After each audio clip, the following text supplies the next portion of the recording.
Buckle up, folks. This is a wild ride through the chaos that erupted in Falkirk today and a jaw-dropping literary smackdown from J.K. Rowling that's got everyone talking. Scotland's streets are burning with rage, and the headlines are screaming. Let's dive into the madness, unpack what's going on, and get to the heart of it all. But first, smash that like button, hit subscribe, and let's get into it. Picture this, Falkirk, a quiet Scottish town, now a powder keg of fury. It all kicked off outside the Cladden Hotel, where protests over asylum seekers housed there spiraled into a full-blown clash. Locals, police, and counter-protesters collided in a storm of shouts, signs, and raw emotion. Why? The spark was a gut-punching revelation. One of the asylum seekers staying at the hotel was jailed for assaulting a 15-year-old girl in broad daylight. The community's anger boiled over, and the streets became a battleground. This isn't just a local story. It's a national firestorm, and we're breaking it all down. For years, the Cladden Hotel in Falkirk has been home to 50 to 80 asylum seekers. Tensions have simmered, but the pot finally exploded 18 months ago when news broke of the horrific assault. The attacker, an asylum seeker, was sentenced to 9 years in prison this past June, but the damage was done.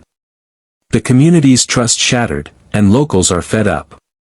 They're saying enough is enough, no more asylum hotels in their town. The outrage is palpable, and it's not hard to see why. Today, the scene outside the Cladden Hotel was electric.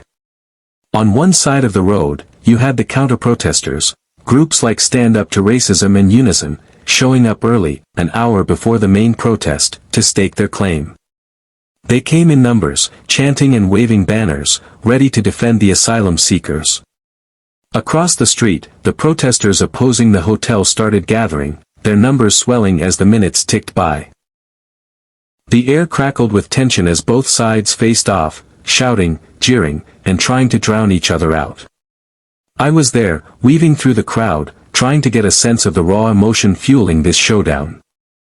I wanted to talk to Connor, one of the local voices leading the charge, but he was caught up in a heated discussion nearby.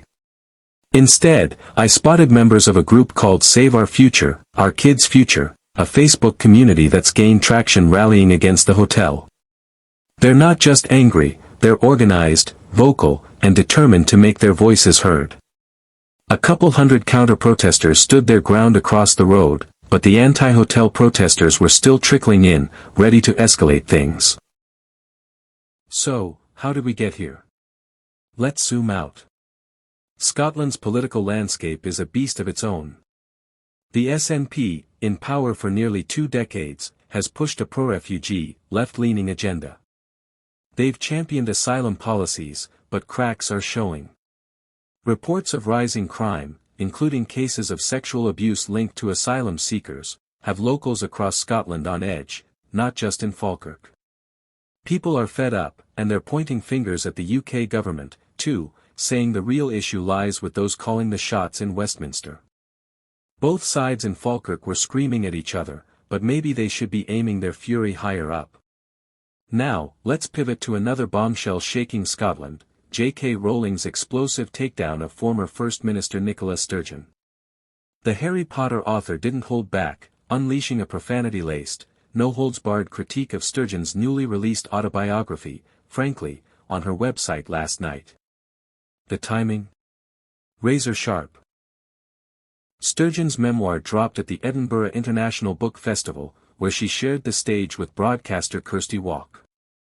Rowling, never one to mince words, called Sturgeon an F-wit and accused her of causing real, lasting harm with her transgender policies. Rowling's attack is a masterclass in righteous fury. She claims Sturgeon fostered an environment where women were silenced, shamed, and persecuted for daring to question trans rights policies. According to Rowling, Sturgeon's luxury beliefs put women in degrading, unsafe situations by prioritizing self-declared transgender women's access to female-only spaces.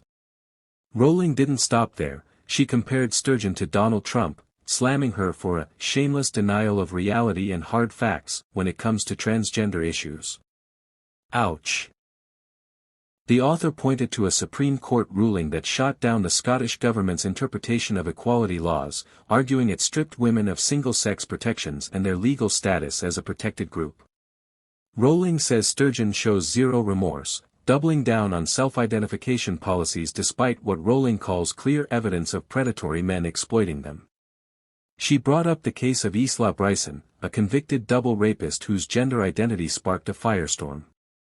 When pressed on TV about whether Bryson was male or female, Sturgeon, usually sharp as a tack, fumbled, looking, in Rowling's words, like a complete quit. In a wild literary jab, Rowling likened Sturgeon to Bella Swan from Twilight. She painted them both as shy, bookish girls who morphed into obsessive monomaniacs, Sturgeon chasing Scottish independence, Bella chasing, well, vampire romance with Edward Cullen.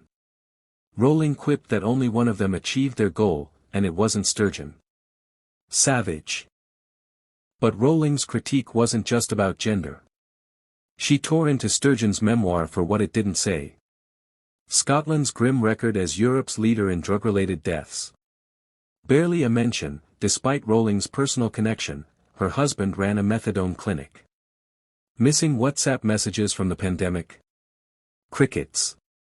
Declining education standards, the Calmac ferry fiasco, and £500,000 in missing referendum funds. All conveniently absent.